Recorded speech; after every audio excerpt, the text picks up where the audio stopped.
The same week that Michael Moore delivered his infamous speech at the Academy Awards, word leaked out about his next project, Fahrenheit 9/11. The target?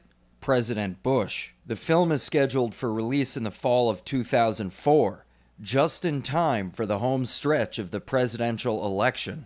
Another miserable election year. The recent changes in campaign finance laws bring new restrictions on our freedom of speech. But no such restrictions apply to the films of Michael Moore or anyone else in Hollywood. To me, that's a little unfair, and I wondered whether Mr. Moore would agree. Finding out wouldn't be easy, but I was determined to try. This is the fourth day of my Michael Moore stakeout. Here we go. Mr. Moore, would you speak with me for a minute? Yeah, sure. How you doing? Wait a minute. I didn't expect it to go down like this. I had it all planned out. He was supposed to run away, just like his victims do. But because he was kind enough to stop and speak with me, I got the chance to ask him a few questions. Your films are more like video editorials almost. Yeah. Would you? Yeah, it's like an op-ed piece in the paper. Mm-hmm. These are my opinions. I'm very upfront about them. I don't try and disguise them. I don't try to present them as objective news. They're not. They're very subjective. George W. Bush is in Bowling for Columbine as one of the fear-mongers. John Ashcroft and his ilk are something to fear. They are stealing our country from us. They were able to actually steal our White House from us. We are living under a, president. Commander and thief. We do need to remove Bush in 2004. There's no doubt about that. Fahrenheit 9/11 may end up being an attack ad against Bush in the form of a movie. Really? And it seems to me that... So you already know what I'm filming in my next movie. I create my work so that we end up with a country that is being run by a set of values and a political agenda. What if we keep working on two tracks here? Build a Green Party or any kind of third party, alternative party, anything that represents the true will of the majority of Americans, and at the same time took over the Democratic Party. Democrats and Greens have got to come together and form a coalition and get that guy out of the White House. You already know what I'm going to film before I film it. No, but I've gone through your previous work, and I've definitely noticed a pretty strong bias against Republicans and conservatives, obviously. Yeah. I think Mr. Gingrich and Mr. Lott and the Republican Party owe the American people and the families of those 3,000 dead a huge fucking apology. Me. That's what being a conservative is. Me. 12 long, dark years of Reagan and Bush. New conservatives, they're not like the old Thatcherites or Reaganites, that kind of screw the poor to hell with everybody mentality.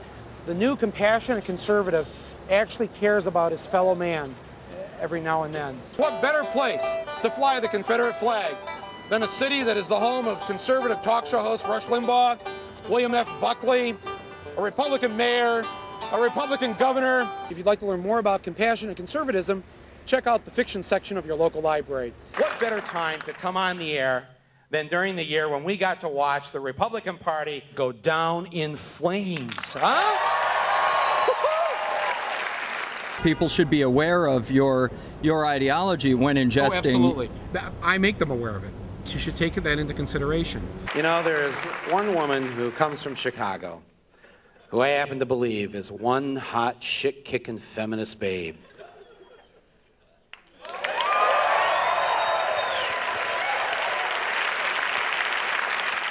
Maybe she should be the one who should be president instead of the other guy in the White House.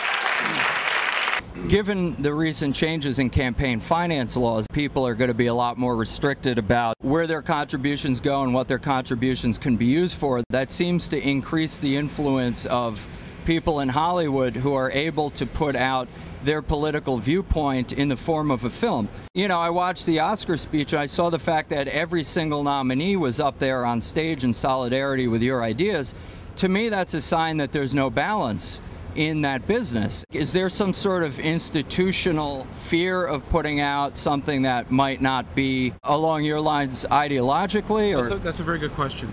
I think, I agree with you. I think that this art form should be open to all people of all political persuasions. It should not just be people who are liberal or left of center or whatever. Today, liberals dominate documentary filmmaking. So we're sitting around the other documentary nominees, and I just leaned over to all of them and I said, listen, if for some reason we win in the next few minutes, I'd like you guys to come up on the stage, and all of you.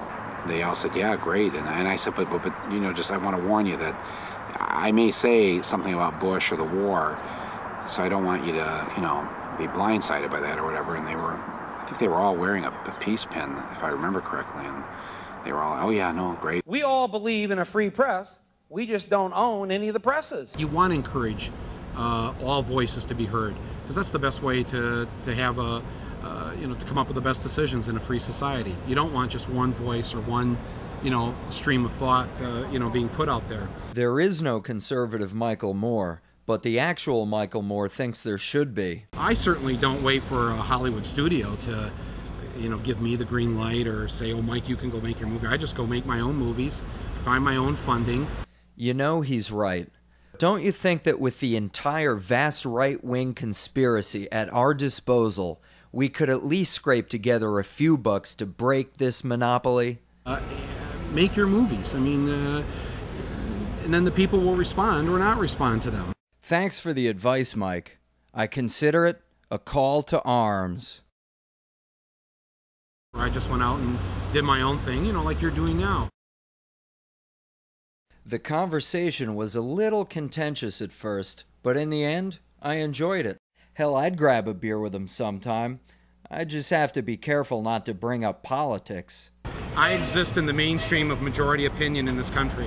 The majority of Americans are actually quite liberal on the issues. I know it looks bad because the country has turned liberal. It's the end of this conservative era, and I know it feels bad, and it feels like Hollywood's got the grip on everything and all that, but persevere, make your films, make your TV shows. How'd you know you just missed me? Well, because I was sitting across the street and I saw you get in a cab. Oh, not quick enough.